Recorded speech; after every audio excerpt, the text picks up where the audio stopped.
Emma prospered after that, and anyone I met who vaccinated their babies, I was very happy, saying, I'm glad you're vaccinating because whooping cough's a terrible thing.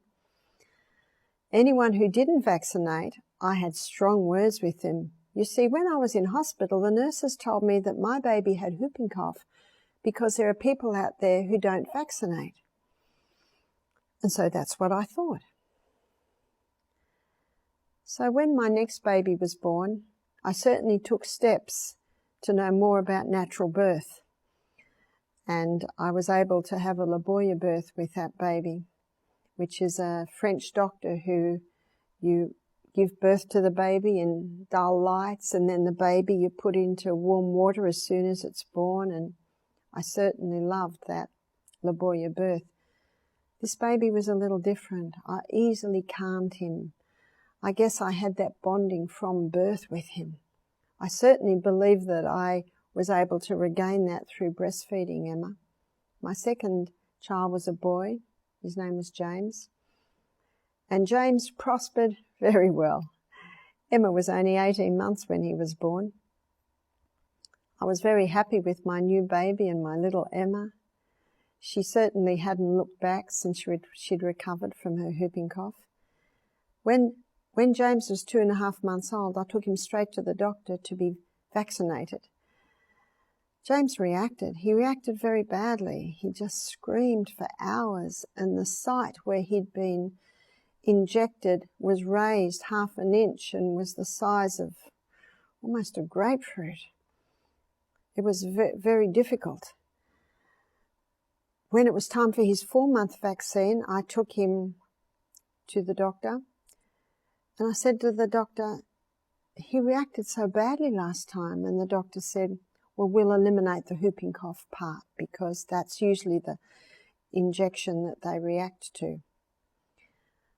I was starting to have questions now. About this time, Emma got an earache. I took her to the doctor. She was put on antibiotics. When she finished the antibiotics, the earache came back. This went on over 6 weeks and 4 courses of antibiotics later. This was not what I wanted. I was a back-to-nature hippie lifestyle, and my daughter had had so many drugs. People say, don't play with the ears. You must take her to the doctor. So I went back to the doctor, and I said to him as he's writing the 5th course of antibiotics, I said, will my daughter be on antibiotics for the rest of her life? I'm beginning to come to that conclusion. He was challenged by my question.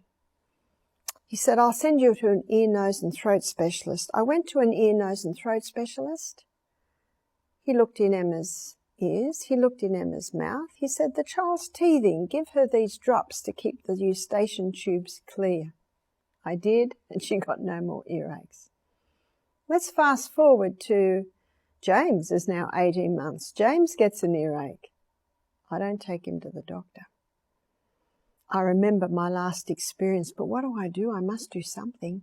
So I went to the old lady next door. I was about 26. She was about 86. I said, what did you do when you were a little girl? What did your mother do when you had an earache? She said, Mum would steam up an onion on the stove. I went straight home. I steamed up an onion on the stove. I wrapped it in a cloth.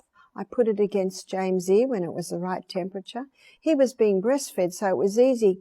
I put him in my arm, and my arm was touching the onion and touching his ear, so I could tell if it was the right temperature. James fell asleep. I laid him on a thick towel on the onion, so the towel kept the onion warm. James slept for 2 hours. When James woke up, James was happy. I kept following him around. I couldn't believe it. 1 onion poultice compared to 6 weeks and 4 courses of antibiotics with my last experience with Emma. I was so excited. My partner wasn't sure. Whenever James would cry, and little 2-year-olds cry sometimes, he said, I'm sure it's that ear. So I took him back to the doctor. The doctor looked in his ears. The ear that had been sore was perfectly clean. The ear that hadn't had the earache. He said there's a little bit of wax in that one. So I came home so happy that I was discovering ways to treat the body when it got ill without drug medication. So I got a little book, ABCDEFG on the Edge. My first writing in that book was under E for ear. It was a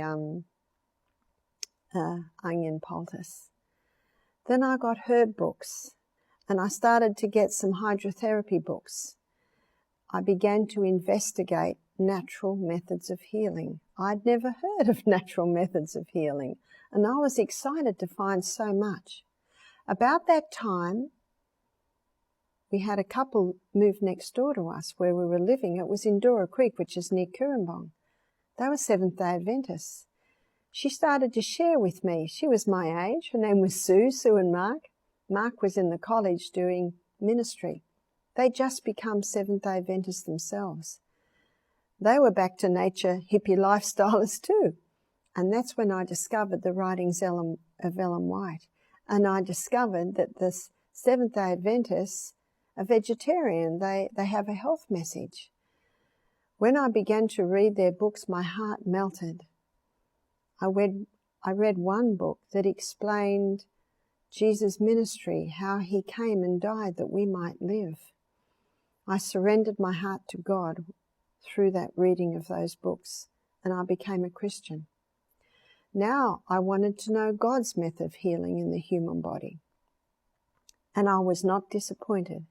About this time, my partner and I moved up to the rainforest. When we moved to the rainforest, I just had my third child. My third child was a home birth, so I was really looking at alternate ways of birth too.